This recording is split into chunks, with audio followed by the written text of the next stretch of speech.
As Argentinian footballers invoke the Falklands War and the media goes crazy about it as they chase clickbait, let us remember just how brutal that war actually was. Professor Gallagher, 3 things. First, and I'm not sure how many people in the UK actually know this, but more soldiers killed themselves after returning from the war than died in the war itself. Around 255 Brits died during the war, and a study in 2002 showed that 264 killed themselves in the 2 decades that followed. To be clear, we don't have concrete data, but some studies have suggested that 600 Argentinians killed themselves after the war. Now, of course, there'll be many different reasons for this, but it does begin to reveal the horror that they experienced, which brings us on to the second point, that this was a brutal war. For example, in certain key battles, the Brits fixed bayonets and charged into the Argentinian trenches. So at school, we get taught that this happened in World War I, right? But this also happened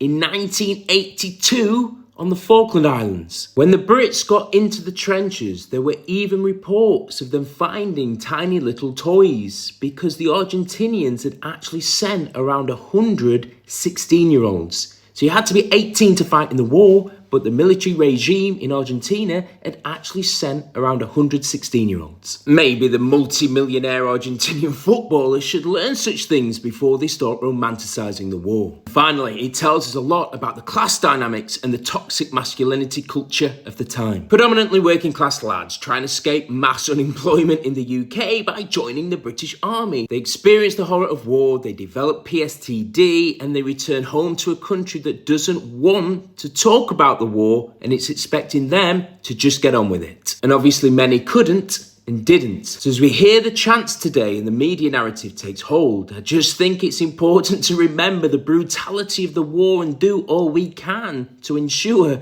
that it never happens again.